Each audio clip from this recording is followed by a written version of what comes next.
বাংলাদেশি কৃষককে ধরতে এসে পাকড়াও ভারতীয় সীমান্ত রক্ষী বাহিনী বিএসএফ এর 2 সদস্য।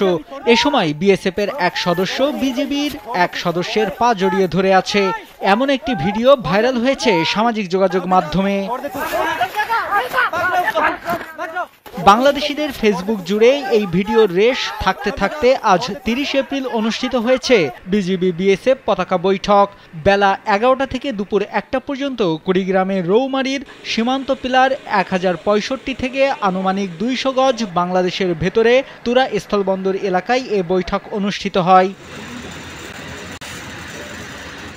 বৈঠকে বিজিবির 12 সদস্যের প্রতিনিধি দলের পক্ষে নেতৃত্ব দেন ময়মনসিংহ বিজিবির সেক্টর কমান্ডার কর্নেল সরকার মোস্তাফিজুর রহমান ও ভারতের আসামের ধুবড়ী ডিস্ট্রিক্ট বিএসএফ এর 14 সদস্যের প্রতিনিধি দলের নেতৃত্ব দেন ডিআইজি আশুতোষ শর্মা।